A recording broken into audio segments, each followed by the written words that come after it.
walked herself all the way to prison, Miss Deanna Christie.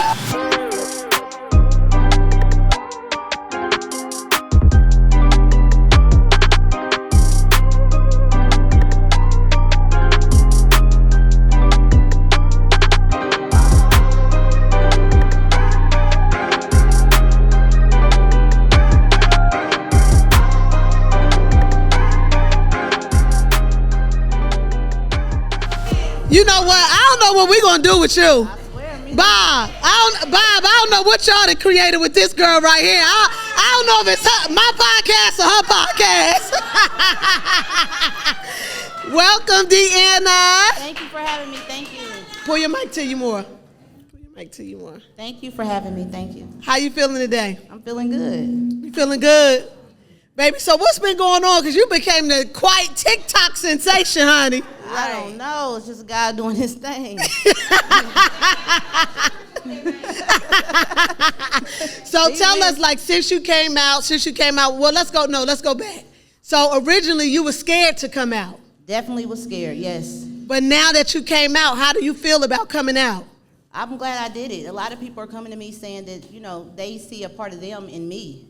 You know what I mean? So I'm glad I did it because I've helped a lot of people. And I didn't realize I did till people are really coming out telling me this. So I'm glad I did. And is it going to your head yet? Not yet. Oh, I can't tell y'all. Let me tell y'all something. This girl goes live every 5 minutes. Last night I was so aggravated. Like, I wasn't aggravated, but it was like a long night from us getting the night together. Here she go. Oh, my people want to see us. My people want to see what's going on. My people want to see us. I love y'all. You said what? I love my people. You love your people? So, Deanna, when you came out with the story, like, did you catch any backlash? Yes, I did. My ex threatened me. He threatened you? What'd he say? He made it clear that he's playing chess and not checkers. You know what I mean? So I was really nervous at that point, like, what is he about to do? Because I know he's doing something. I just don't know what it is. So I was really scared after that. I was like, but I'd already been too deep. Like, I couldn't turn back. It already happened. And then what, like, did you catch backlash from, like, any of his family members, anything? Yes, even his mother, and I was close to her. You know what I mean? She called me and asked me not to mention her in my story, but nobody knows who none of y'all are. They just know me. You know what I mean? So it's just that I don't even know what the issue is because I've never said anything bad about anybody. I just told how I loved hard. That's just it. It's my story. And like I explained to her, you know, it's my story to tell. She said, we all have a story. Well, I wish that y'all would tell it. Go ahead. You know what I mean? Because my story's the truth. So whatever you say, it has to, you know, equivalent with what I said. So, yeah, we do all have a story, and everybody's welcome to tell theirs, but I'm telling mine. So you wasn't fearful? Definitely fear what he got going on because he's sneaky, y'all. You just never know what he gonna do. I'm telling you. He do. Yeah, but, like, do you regret coming out? No, I don't regret it now, but I was scared to death. When she first came to me, she said, are you ready to tell your story? No. She was like, okay, well, I'm just going to leave it alone. I said, okay. Then she came to me some months later, and she said, you ready? I said, yeah. No, I didn't come back to you. No, the first time you said it was when you first said you was coming up with a podcast, and yeah. I said no. And then when you got here in this building, once you seen the setup and you seen it was real, you came like, I'm ready to tell my story. I'm ready to tell my story. Y'all know I'm going to come clean. Don't do that. Don't do that. Don't do that to your sister. I had to, though. I got to be real with my sister. We all sisters. I got to be real. She seen it was real in the field. Yeah. She seen her sisters coming through. She like, okay, I'm ready to tell my story. Yeah, when I seen the lights, I seen camera and action. No, but in her defense, I can say Deanna is like one of my biggest supporters. Like, it does not matter. If Free say Free want to go to the moon and we going to get there on a tricycle, Deanna going to believe that we going to the moon on a tricycle. Yeah, so I can't say. Never let me down, y'all. We definitely going. Definitely. Nah, I ain't never going to fail you. But so what would you tell women about loving hard? Love yourself more than you love anybody. You know, it's easy to get lost in love, lost in finances, lost in everything, the glitz and the glam and all, you know, the power. Money is power. So it's easy to get lost in all that. Love yourself more than you love anybody else. Yeah. And you won't let yourself down. You have to love yourself, and it's hard because you get lost in that man's life. You get lost in that woman's life. You get lost in them people's life like, you know, you're a part of it. You feel like you're the celebrity too. Or you feel like, you know, I always say, you know, people don't realize they're the cheerleader, not the player. You know what I mean? Sometimes you lose focus on yourself and you feel like you're a player too, but you're not. So when he leaves, everything leaves with him. All the attention, everything that everybody's giving you respect because of this man's power, it leaves with him. So love yourself. Invent yourself. Work on yourself. Be great by yourself. And then just let that other person be an asset or a plus to what you already got going on. Yes. That's a good one. Okay, come through. So are you dating or are you looking to date? I'm not dating. No, I'm not really looking to date. What I'm focused on is what God has in store for me. Yeah. So whatever he has in store for me, he will bring, full circle to me. But while we wait and look for what we want, we look for the wrong things. We look for finances, we look for looks, we look for property, we look for all kinds of things. It's a song out right now that says, God, please send me what I need, not what I want. God needs to send us what we need to be who we need to be. And well, I ain't gonna lie, I want God to send me what I need and what I want. He said he give you the desires of your heart. Yeah, so Deanna, not only so with this, does it feel like you have like a kick of self-esteem? Like, does it feel like that you went, like it has boosted to another level after you did, like, you find the healing? It definitely does because I didn't think my story mattered. I didn't think that what I was going through mattered to anybody but me. You know what I mean? And everybody has really embraced me. Like, I was going through my TikTok. I'd never read any questions or answered anything, and I got like 21,000 followers. But I never read anything because I knew they was beating me up in these comments. Do you know nobody said nothing bad to me at all, but when's the next part coming out? Yeah. Like, they've never said, they embraced me so much, and I'm like, oh, okay. So, yeah, it really helped me. Yeah. So you creating, you doing a Nessa Tessa. You gonna create a 50-part, or what it's gonna be? I'm doing Deanna. Okay, excuse me. I stand corrected. Yes, I do have a 50-part on TikTok, so I am working on it. I don't know if it'll be 50 parts. I don't even know if I'll make it to 50. But it's so much, and and they like it. They like, oh my God, I can't believe you went through there. A lot of them are saying, hey, I went through that too. You're talking about my ex. I'm like, am I? So it's like everybody's relating to what I'm saying. And somebody just came up to me today and said, everybody relates, they just don't say it. They're relating to some kind of way or, some aspects of your story, but they're not saying that they are. So I'm just letting y'all know, I was a sacrificial lamb. If if you want to get on board, I'm here. Yeah. Don't you feel like that? I know KC the other day said something that was profound, and she said that you can't heal what you don't reveal. Meaning we all know what that means. If we keep quiet about the thing that hinders us or about the thing that is within us, then how can we heal if we don't speak about it? We don't reveal it to others. So with you just revealing part of what your story was, not even talking about how you lost your kid's father or anything like that, what it was like being a single mom and him being murdered, but just this part of your story. Just imagine how many more people you can help if you continue to reveal the ugly things of our life or the things that we feel like is so embarrassing or does not matter. It really is here. We're all here to be a help to each other, to help push each other forward, to give each other courage. So I do thank you for finally having the courage to tell your story. But how has on the inside, how has healing, do you feel like you've healed some? Do you feel like I definitely feel like I do, because when I tell you I could not live without that man, I could not live without him. I remember one of our breakups, we went to the county fair. My cousins came over and said, get dressed. And I'm like, I don't want to go anywhere because I'm living off ruffled potato chips and sour cream and onion dip, nothing else. I've lost so much weight. I like the weight loss, but other than that, I was sick. And they was like, come with us. And I was like, no. So they dragged me out the house. I went to the fair, and I bust out crying after I ate an elephant ear and threw it up. Because the elephant ear reminded me of him. Everything reminds me of him because we used to go to the fair. Like, it's crazy. When I'm looking at it now, I'm like, Deanna, you was sick.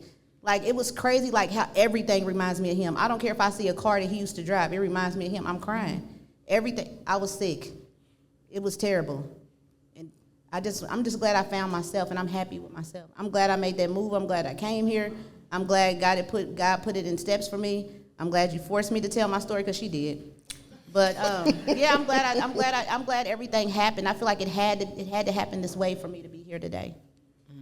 And like I talked about it earlier before you came down about how, like, where we all met, and in that moment, it felt like not the end of the world, but it felt like the bottom of the world, because we were confined in this place.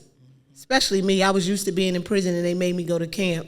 So Tasha was saying that blinking light, and I don't think she realized our room First of all, the place, if you look it up, Atwood was it used to be a mental institution, and it was a drug farm, and what they used to do was test heroin on people. They paid people to come here to stay. Elvis used to be there, Elvis Presley, if you look it up and everything. So sis not realizing that light really was symbolic of that because it was a medical institution. But what they was going to get fixed for is not what we needed. But in that place, we found healing too, but in a different way. That was our own institution of where we found healing. And a lot of times when we going through things, guys, and we feel like we at the end of the road, it's really the beginning of another road. And so I know when you first came to prison, you felt like life was over. It was bringing tears to my eyes right now. I did not, y'all just don't understand that. I felt like it was the end of the world. I had to leave my kids, and they made me drive myself to prison. Can you imagine that? Driving yourself to turn yourself in? Baby, that was the worst thing ever, and it was just terrible. And it's crazy because on the way there, I thought about all kinds of stuff, going on the run and all that, and I'm like, well, dang, if I go on the run, by the time they catch me, my time will be up. You know what I mean? So that's stupid. Right. You know, all kind of things ran through my head. But God came to me, and he said, is somebody there I want you to meet? And I'm like, what? He said, is somebody there I want you to meet? And I'm like, so I'm thinking I'm going to help somebody. You know, like, and I told my auntie and my uncle, my brother was with me. They drove me to prison. I said, auntie, God told me somebody I got to go meet. She was like, okay, that's good. You know, she just brushing it off. Well, when I got to prison, long and behold, I met Free. Like, so it wasn't me to help her. It was for her to help me. You know what I mean? Because I grew a lot in prison. Like, the things that I learned in prison, I'm glad I went to prison because I wouldn't have never, ever experienced them. I wouldn't have never, ever learned. And I wouldn't have never met her. And that's why I'm in Atlanta today, because of her. Because of God, but because of her. Trying to make me tear up.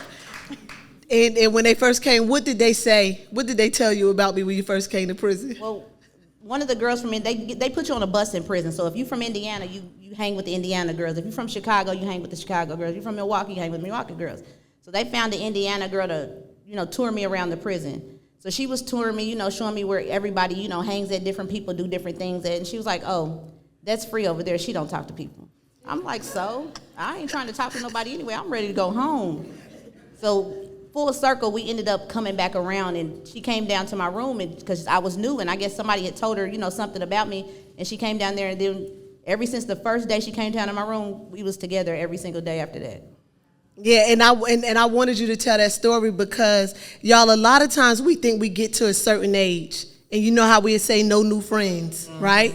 Or you feel like you might be on the outside looking in and feel like, oh, my homegirl don't like her, so I don't like her, right? And it wasn't that I didn't deal with people. I just chose who I dealt with because by the time they came, I had already been in prison 10 years. So I had already I'm my own person. I'm in my own world. So I really didn't let everybody get next to me. For one, I knew how to maneuver. I'm a hustler. I'm going to make it happen wherever I'm at. And a lot of times I felt like, people was just trying to get next to me because they know I was good. They knew the officers wasn't going to bother me. They know I'm going to get the contraband in the prison. So it wasn't, I just chose who I dealt with. But if I didn't allow people to come around me, then I wouldn't have the sisterhood that I have now.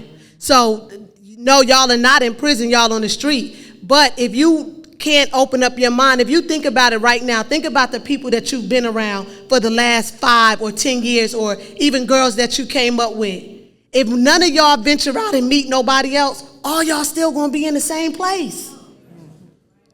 So we have to open up our mind to meet new people. It's not that you leaving your other friends or that you don't be around your other friends, but you have to open up your mind to meet new people, because if not, then, we stay stagnant. Somebody got to go. Somebody got to learn something else to take us to another level. Yeah. And we're not in high school anymore. We don't have to beef with each other about something that makes no sense. Now, if you cross us, I ain't going to lie.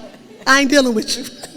But on a big scheme of things, it's more to life than just being closed in and just being sheltered. So what does sisterhood mean to you, Casey? So I'm an only child, but for me, sisterhood means being accountable to someone and being able to bring them to the table and not leave them behind. So leaving the window open and the ladder down. And true love, that's what that means for me. UL? Well, sisterhood is on the stage for me. Yeah. Because Casey didn't know you. Mm-hmm. She didn't want to know you. She really didn't, because I would do video visits. So to my defense, I'm more of an introverted person. So it wasn't about not knowing anyone, but I'm a loner, right? And so when you work through, you ask the question about how I navigated all of the trauma, is being by myself, right? So if you don't have to expose your vulnerability and your hurts, then you're okay. You go sit by yourself. So it wasn't that I didn't want to know anyone, but I didn't want to know anyone. But baby, guess what? They can never resist free. They just cannot resist free. Right. So one day she was doing her, you were doing your T-shirts. And you said, I'm going to do this, and then I'm going to do 20 pages in my book. And so that was like, wow, she writing a book up here. And I'm standing on a chair, just watching her do, and we talking and everything. And so I said, you need to meet Ladybug. Mm-hmm. I said, because y'all going to be good for each other. And I made her talk to her. Like, she's saying hi, on the phone. And so one day, all I know is she wrote you wrote her letter, right? No, she sent me some money. She sent you some money. Oh, okay. And she didn't tell me. I don't know how it happened or what happened that she sent the money, and I didn't ask. Because I wanted them to know, and I want people to know, and my friends and anybody that I'm in a relationship with that's a woman that I have friendship or sisterhood with, that I have always been the connector. I make great connections. And I want people to know that I'm not jealous. I'm not offended. It does not make me feel a way that they have a relationship. Right. Because I forced the relationship to happen because I knew that they were good. I knew she needed her, and I know that you needed her too. Yeah. And so I even told you and told her to say, like, y'all could call each other. Don't you have to tell me, because I want you to know, like, I'm not jealous. And it's sad that we as women have to do that. Yes. Because we get the no new friends and they jealous of the friendship that you have with this person when it does not affect what we have here. Right. Mm-hmm.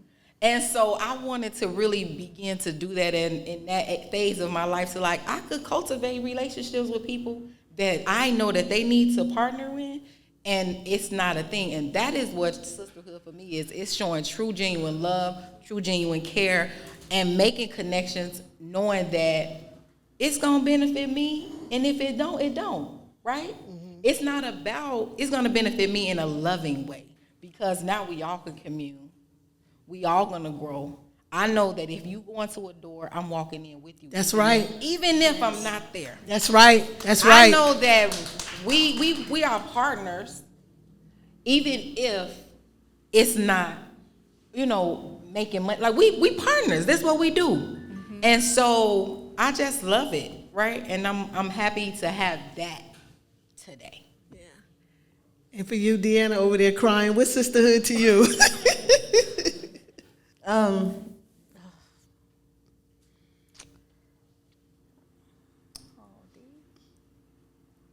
Hold on, y'all, just give me a second.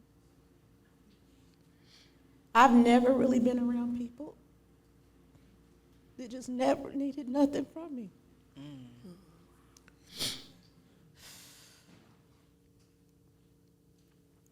Everybody on this stage has poured into me, y'all, and I promise you, I had nothing to give. And every single body on this stage has loved me countlessly and endlessly. And I met everybody from free. And when I say they love me, y'all, they love me to pieces. Do you hear me? To pieces. They want everybody to win. Everybody on this stage is accountable for everybody winning. I don't even have nothing to give them to win with, but they make sure I win every day. And I love y'all. We love you too. I love y'all. I love you too. Can I say something? I just want to add, Dee, you have everything to give, because when you give your authentic self, Like, love don't cost a thing, y'all. It really doesn't. And I think we get so messed up by social media and our own egos to think that we have to be, there's a criteria. But when you're bringing your authentic self to the table, the God in me allows me to see the God in you, right? And it goes across each one of us, is that we're seeing God in the other person. Like, God is not looking for us to be perfect. He's looking for us to look beyond each other's own flaws and see where he is. And I think that is so important. So you have a lot to give. Thank you. And your authentic self is enough. Yeah. Thank you. Yeah. It is. And we literally, I promise y'all, like, the sisterhood that we have, I really can say genuinely, there is no jealousy between us. When KC brought a Bentley, it was like we all brought a Bentley. You know, when Kate, really, Tasha really think it's hers, really, honestly. No, but we were genuinely happy because we seen KC do it, right? And it wasn't oh, I wish it was mine or nothing like that. We was just like, oh, that's good. Like, we happy. We don't have side group chats with each other. We don't, we do get into it. We do get into it. And I do a lot of yelling. All the time. But we're able to bring it back in. And we're able to, it's okay for them to tell me, Free, you wrong. And I have to accept it. I might not want to accept it in that moment, but I accept it. So I just want to say to all my women out here, you know, love on each other more. Encourage each other more. Pour into each other more. Without all the cattiness and everything. I have somebody here that I might talk to this lady on the phone twice a year, if that. But she pours into me in a different kind of way. And she know who I'm talking about, Tanky. She's not my friend. I wouldn't say that she was my personal friend. I met her through my other friend, Toya, who was my best friend. But Tanky, not only does she pray for me, which is important to have people that's on the outside, that you're not around every day, but that genuinely want to see you win. And I don't care what nobody else say about it, because the relationship that I feel like me and her have is me and her relationship.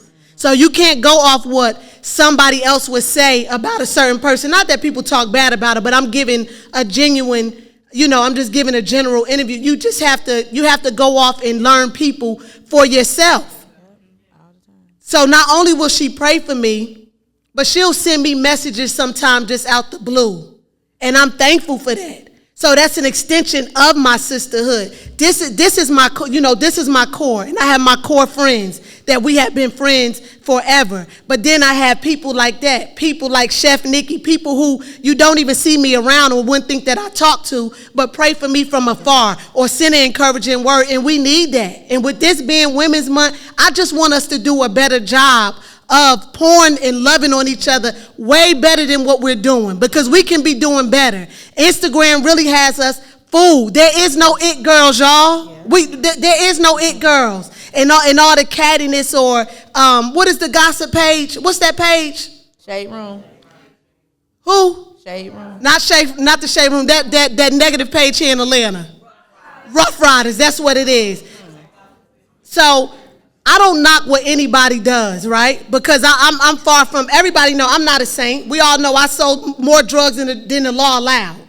And I still have my hang-ups. But it's certain things that I'm just not going to do. And that is to feed into negativity. Because when you take it in, what you don't realize is that you're holding that stuff in. Yeah. And when you hold that type of stuff in, you wonder why the blessing can't come forth. You wonder why God not doing it for you, but he doing it for somebody else. Right. Because you don't need that negativity within your life. So that's just another thing about sisterhood that I feel like we need to hold each other accountable for. Yeah. About the negativity in the part. Am I wrong, or how do y'all feel about it? That's absolutely right. So I went to all girls school. Mm-hmm. I went to Spelman. Shout out to Spelman. And the reality is there was no negativity on the campus, and maybe it just didn't feel real, but I'm also a sorority girl. Oh God. And that is and it's very real. And so a lot of times we could be much further if we decide to get out of our own way and do all of the things. And when I say all of the things to lift you up, all of the things to help you see a better way, all of the things to make sure that if I'm going into the room, that you can go into the room too, because there's enough for everybody. We have gone from being, that's why we don't have the leaders that we used to have. We've gone from being vanguards to gatekeepers. And so when I get in the room now, you can't access me anymore. I'm not picking up the phone anymore. I'm not answering emails anymore because I'm in the room. And I forgot that when I was not in the room, it was a collective effort for at least one of us to get there. We have to go back to being vanguards, because the truth is our freedom is under attack. And this has nothing to do with political stuff, presidents, or anything like that. Our ability to just be here as women, right? I mean, think about it. Our great-great-grandmothers could have 10 babies at a time out of the house, and a black woman today can't have one in the hospital because we have medical apartheid. We have to start lifting each other up. Right. And I'm glad you said about being a gatekeeper and not wanting to let somebody else in the room or something. One thing that I do take from Ashana is that the reason why I feel like, and I could be wrong, but this is my personal opinion, but the reason why I feel like Ashana has been able to evolve and to stay relevant is because God, the heart that she has. She wants to see everybody win. There is no, I'm not doing this, I'm not doing that. She'll make a call for a person who she know, and I do be saying, oh, Shauna, forget them. But she'll make a call for a person that she knows does not like her or has said something underhanded about her. Now me, Free, want to resort to Shay and be like, girl, forget them. But her heart won't allow her to do it. She's an earth angel. And Yeah. she's on assignment. She is. Yeah. And not all of us are on the same assignment, but she's an earth angel. I mean, salute.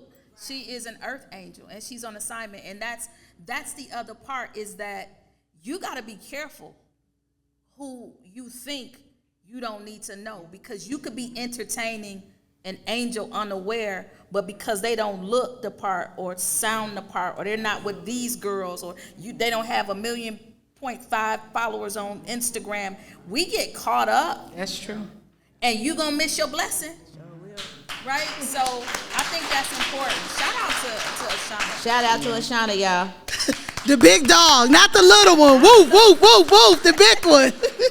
And Ashana is our biggest sponsor. Shout out to the Heirs Agency. Of course, this episode is being brought to you by the Heirs Agency, a full-service marketing firm rooted in culture and entertainment. It's where the magic happens, baby.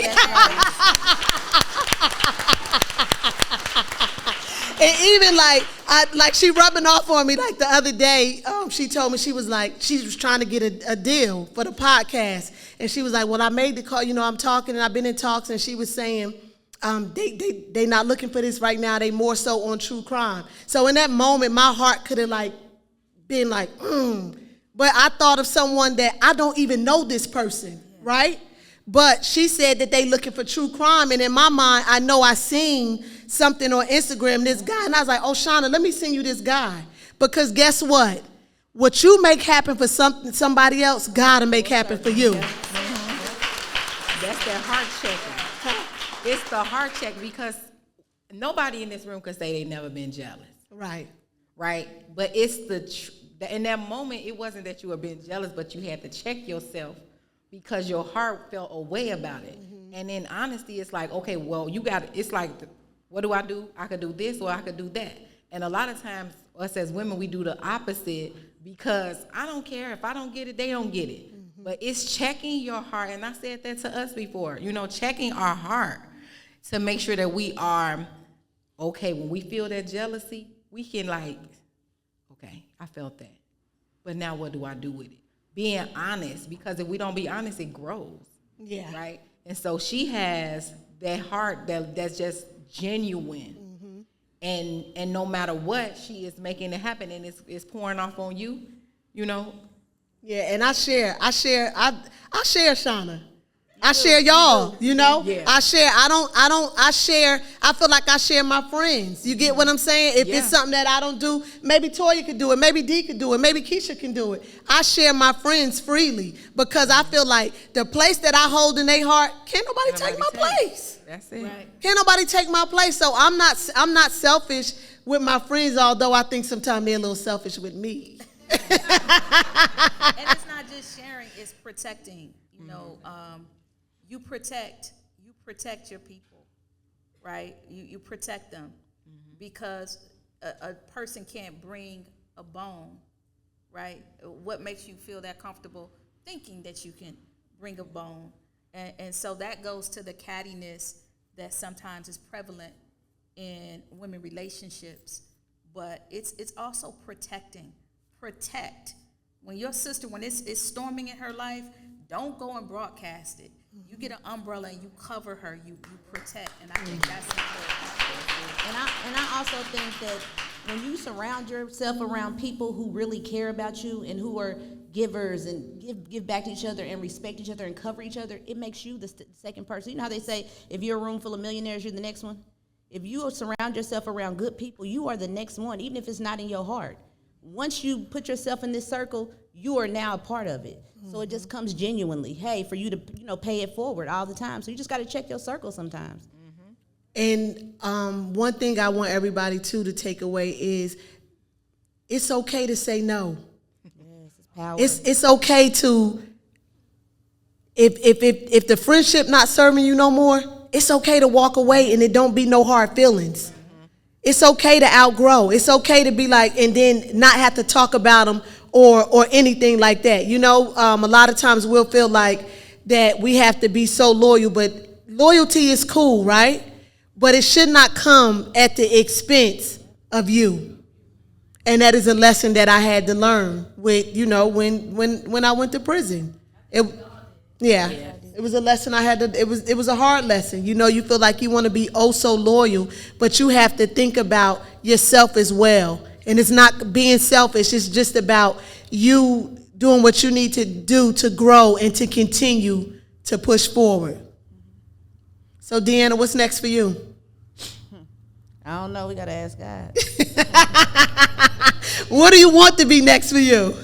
I would like to go around and speak my story and try to uplift people that haven't even heard of me. You know, I feel like I'm only breaking into it right now, so I feel like it's a lot more in store for me and my story, and for me to uplift women, period, all over the world. So I'm just looking forward to moving forward and being able to help people. KC?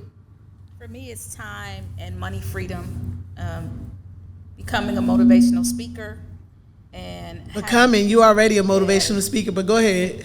I want ET spot. Woo!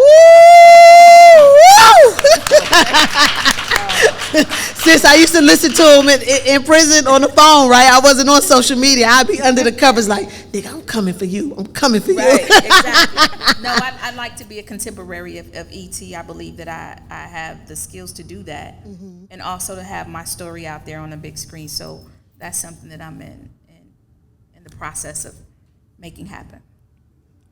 Elle?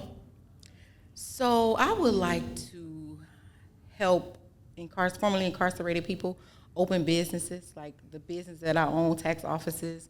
I want to be an advocate. Well, I am already an advocate for, would I be considered sexual abuse? Molestation? Yeah, that's sexual abuse. Because I want to help people that can't speak for themselves, right? And if they can, then how do we bridge that gaps from trauma to healing, right? So with a seat at my sister's table, I really want to grow that, Casey, and I really am so excited about growing that.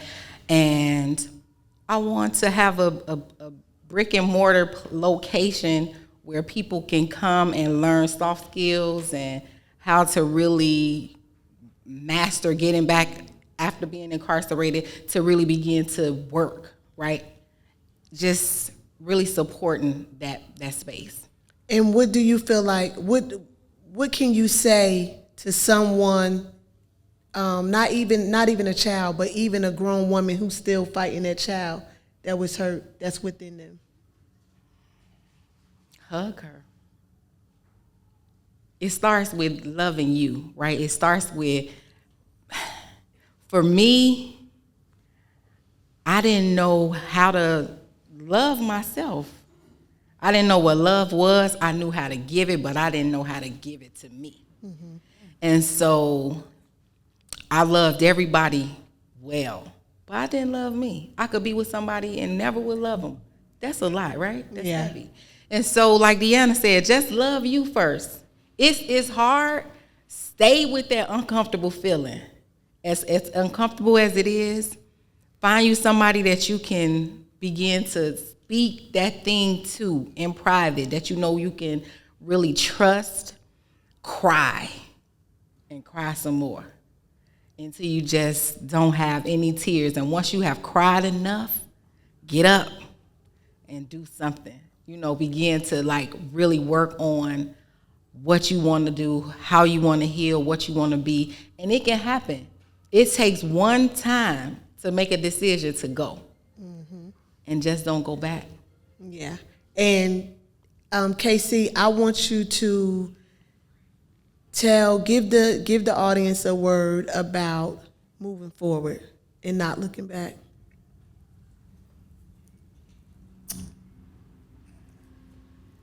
The Bible says that Jesus came that we might have life and have it more abundantly. And I would say in every aspect of your life, don't be tricked about why he came. And so it is your birthright to have everything that you have and more. It is your birthright to have the new opportunity, the new beginning. And I would also say that you get a fresh 24 every day. Every day. And with that fresh 24, do something with it. And just because you struck out one time, you should never be afraid of staying inside of the game. That's good. D? I want you to give a word about finding freedom. You know what? I had to learn the hard way that it's your story, and it's your story to tell. And once you tell your story, you're going to have freedom. You have to tell what it is. You have to, and you know what I always say? I'm a little ghetto, y'all. Put it on the wood and make it all good. You know what I mean?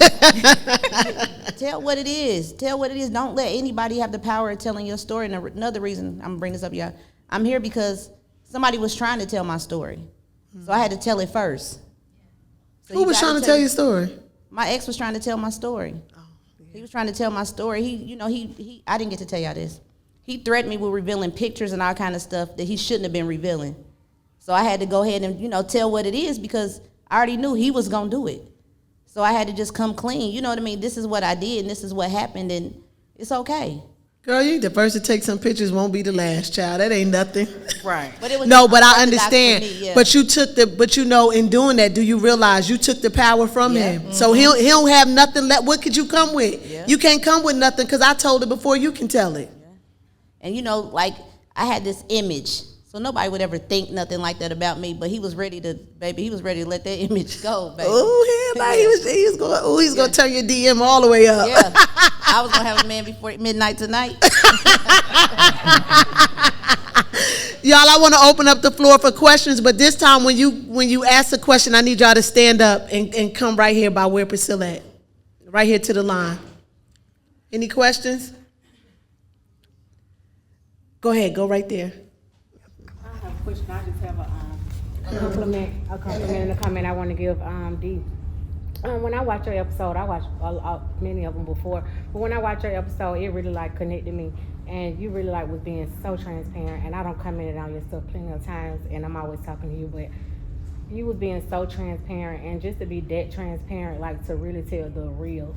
Some people just tell some of their story or parts that they want people to hear, but we know, we watch you all the time, we always on your live, and we know that you being real transparent, very, very transparent, and we appreciate you for that. Thank you. Thank you. Thank you. Come on. Go ahead, T. Come on.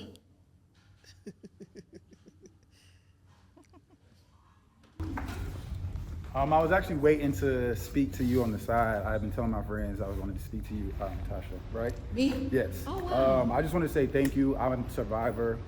of like, you know, molestation and, you know, being taken advantage of as a child. And I know exactly what it felt like and what it feels like to, you know, live on the inside and see the world moving around you and not being able to speak up. And it's like you're screaming on the inside and no one can hear you. And they're always asking you why you're so quiet. And it's really because you're living within yourself. You spoke on a lot of points that really just resonated with me. And I've been fighting, like that's why I asked my first question. I've been fighting with trying to get the counseling that I need in order to break free, because my friend over here, Indy, she's like one of those friends that brings out a lot of positive energy in you. And I wasn't used to that. Like she hugs me and loves on me and I'm like, ew, like, you know, it makes me feel weird and I want that, you know? And so, you know, I take steps forward, you know, slowly, but I know it deals with me first. So I've been fighting to try to find that healing that I need, and I have a lot of trauma. So I just want to say thank you because I really resonate with you, and I appreciate you for even speaking, and I just want to say thank you for having this platform because it allowed me to get some of the answers that I need and seek the things that I need and, you know, figure out what path I needed to take to heal as a man, as a black man too, you know? Yes, to God be the glory. Amen. Yes, God. Amen. Yes. Amen. Yes, God to be the glory. Yes. Thank you, God. Thank you, God. Oh, I'm so happy, T. And it's going, guess what? You don't even know, but baby, healing is already on the way. It is already on the way. It started today. It started just now. It's starting because you have taken the step. That is, it's so much boldness. And I was still afraid to talk about it, right? When Casey and I started our nonprofit, I was shaking in my boots. Like, no, take that down off YouTube. We called them in, take it down. But now when people call or text me and say I saw it and everything, I check how I feel inside. I'm actually in tune with that moment. Like, okay, I feel it. I still feel it, but I'm okay with it. Come on, let's go. And so take the steps and the moments that you need. Take the steps and the moments that you need. And that right there, I just send you peace and blessings. Right. Because that's helping me. Yeah, yeah. Any more questions, comments? Somebody Come on. in the back. Come on. Come right here, Ada. And then you come up behind her, Mo, after she come. Okay, so we'll do Ada first, Monica second, we do Bree third. I just wanted to ask you, when Casey and Tasha was talking about the molestation and the things that you went through, when you were in your struggle, because a lot of times you're feeling all of this and all this is happening upon you, but a lot of times predators, you know, they don't just deal with one person.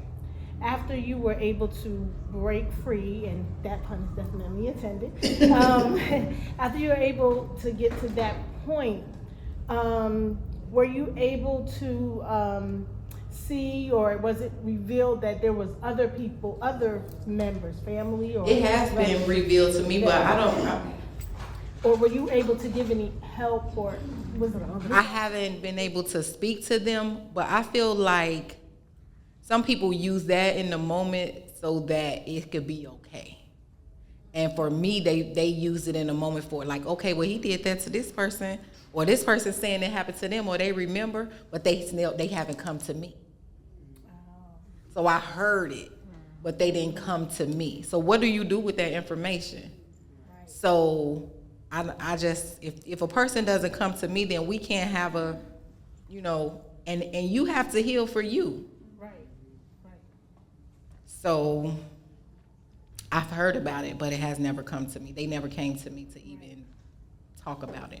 Right, because sometimes that healing, it can work for you, and then it can be extended, you know, on, and that's kind of how we can, you know, kind of cut the head off the, you know, snake in a way, you know, to kind of reveal that he's a predator, that David such and such is a predator, right? Yes. Yeah. And I just pray for all of y'all and your healing, and it's just wonderful to see how far you guys have come. You know, it's an inspiration. Thank you.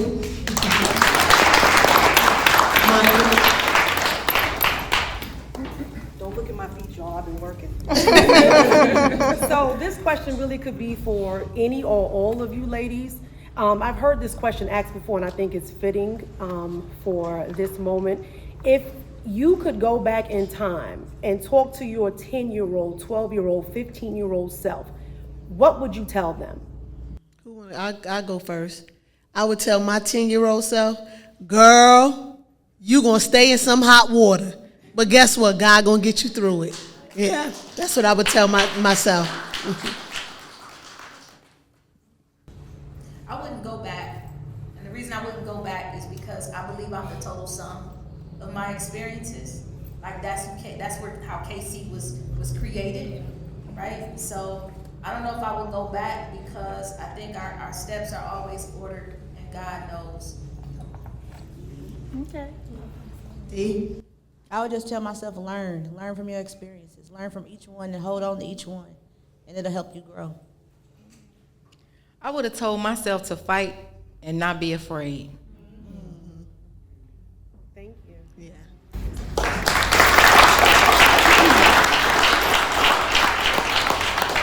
Bree? I can come to you. You good? Girl, come show that new body off. You done lost all that weight. Ow! I used to weigh 326 pounds. Yeah. So I'm happy. Thank you. Congratulations. So I am nervous for asking this, but I wanted to ask you literally as soon as I heard your story, because I'm so emotional, y'all. It's okay. It's okay. Baby, we break it free. It's okay. It's okay. So I went through, not the exact same story, but I was molested as at a young age. And my issue has been, because I have 3 children, I always think everybody want to molest them. Mm-hmm. Like everybody. And so I got into it with my family a lot because I don't want nobody watching my kids. I'm always asking them, anybody touch you? Like literally. They go to a friend's house, did somebody come in the room with you? Like it's weird to the point where they are weirded out by it. And I never went to therapy for it. I kind of healed myself. I'm still not healed, but I had to go through it by myself, literally by myself, because I told my mom, and I always told you to tell me if something, nobody really, I had nobody, so that's why it's hard for me to just let that go in my head. Yeah. And not be able to pinpoint, like, Brianna, don't put this on your kids. Your trauma is not their trauma. Like, even though my mom told me to tell her, I never told her. So I'd be scared, like, that they not gonna tell me. Like, did you ever, like, victimize your children? No, but I probably should have. I should have asked more questions, and I shouldn't have let them really, Stockholm syndrome is real. So I would let my children go to my mother's house and do all those different things, and because I didn't remember, right? Or I would black it out, and because you love people, you don't want to hurt them and tell them like no, and they had a strong hold over me. She had a strong hold over me to where I was still like an adult, a kid, just like doing whatever my mother wanted. And they may not see it as that, right? This is my story. But it is okay to do what you're doing. But if you feel like you need to get some therapy and counseling behind it, because now it's like a fear that's inside of you that is making it's like, are you okay? Did it? And they know, like, I'm not gonna let nobody, because you have taught them. I didn't speak to my children until we got till now, to my 16-year-old daughter till now. So that felt foreign to me, but because you have already started, you have that, they're gonna tell you. Now you need to work on that thing about you as a mother to begin to process, like, it's okay, they're telling me, and even have them in the room with you at some point so that you all can begin to do that.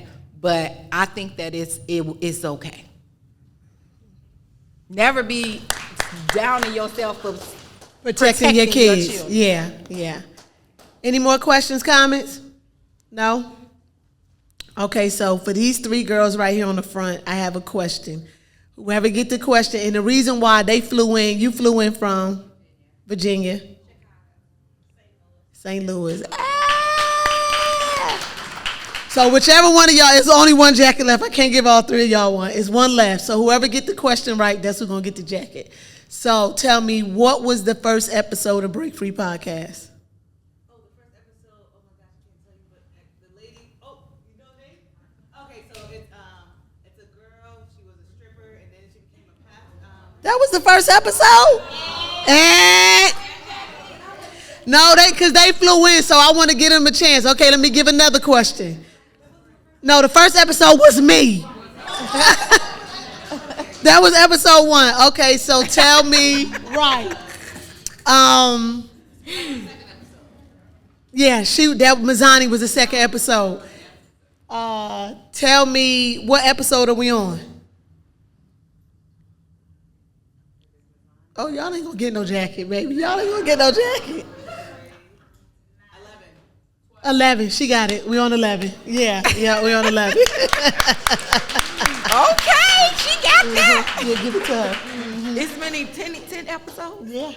Okay, so before we leave, I need at least 3 people to stand up and volunteer and tell me something that you're in bondage to and you need to break free from. Okay, that's 1. I need 3 people. Jarena, one of y'all. Karima, one of y'all out my family right here. Drea, one of y'all stand up. Okay, go ahead. Tell me something you're in bondage to and you need to break free from. So I'm in bondage to what she was talking about. I don't let anybody watch my kids unless it's my dad, or like there was only 5 people who can watch my daughter because I was so afraid of somebody doing what they did to me, to her, and she wanted to go to people's houses. Like, everybody gets to play in our neighborhood with other kids. And I'm like, no, they can all come over here. They can all come over here. So I'm basically putting my my fears into her and shunning who she is and her personality. And I feel like I need to break free of that, because if I keep doing that, she's gonna start to not tell me anything and not want to be around me and hate me as her mom, and think I'm just trying to hinder her, and not that she I'm not gonna tell my 7-year-old daughter, this is what somebody did, this is what another person did. But I feel like she's, We wasn't allowed to go over to the house either. Everybody had to come to our house, but we had the house with the clubhouse, and my mom made it more welcome. So she probably really don't feel the way yet. Oh, no, she definitely does, because all the other little girls get to go to the sleepovers. Oh, okay. We're all like, she's like, Mommy, they have cameras, you can see. She got everything in the book. She came back and she came to her pop-up. My dad was like, D, you gotta let that, just pray. And I'm like, but you were praying for me too, weren't you? So I was like, you can't just pray, Dad. So he's like, well, I can't tell you what to do, but yeah, I have to break free of that because I don't want her to sneak out and do it. Yeah. Okay. Well, I'm gonna say I want to break free and with a forgiving heart. Because what they're speaking of, my daughter just told me. Okay, so I was that mother that didn't let her daughter go here, there, and everywhere. She can't spend a night at people's houses. I worked in law enforcement for 15 years. I saw them all. Fathers molesting their own kids, grandfathers molesting their own grandkids. So I was that protective parent. My father was like that. He worked in law enforcement for 30-some years. So how you feel is right. And it is kind of like you don't want to keep them from doing what is normal, but us as a culture, we are the main ones who like to sweep it under the rug. And so me thinking my daughter was safe going to my parents' house and my mom's brother living there. And guess what?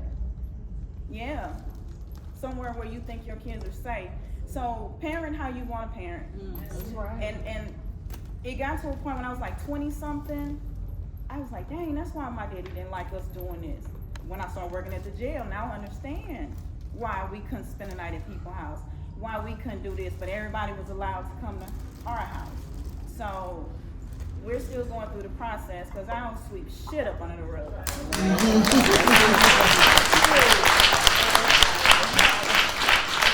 I'm breaking generational curses. I'm breaking through. I want to forgive so I can move on.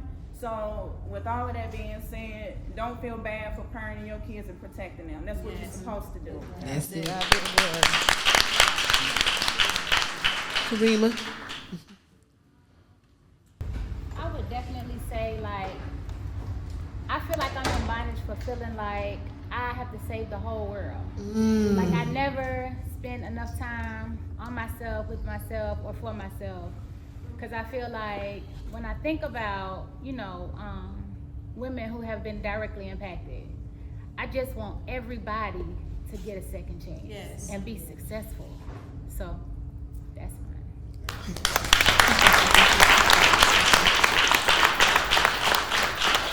Thank all y'all for coming out today. Thank you for sharing your time with me. Y'all could have been anywhere else in the world, but you chose to be with Free.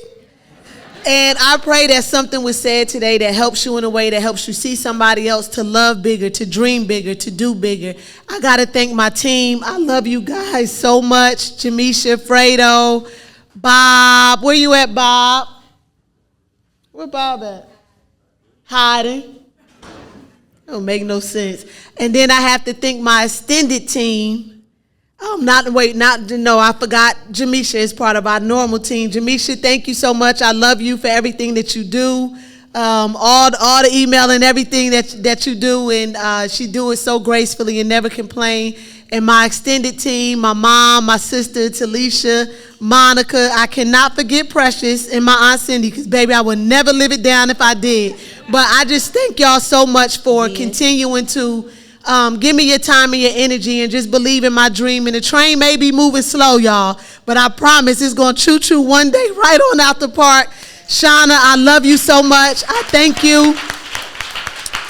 You are not only an inspiration to me, but you're one of my biggest supporters. I thank you for everything you do. I thank you for not just loving me, but for your not just the building, but your money. You freely give to me, and This is like me and Shauna's 1 year anniversary too. Yeah, it is. Women's Month. It's like, yeah, it was March. Yep. This is our anniversary, and I just thank God, y'all. It was unexpected. I met her through somebody else, so that just goes to show. And then we built our own friendship. We have our own sisterhood. We stay around the corner from each other, and it just feels good to be able to open up to see somebody else. And once again, no jealousy or nothing involved, just pure love. So Shauna, I thank you. I love you. It's the Heirs Agency, baby, to the death of us. Y'all remember, it's always delusion until they see it happen.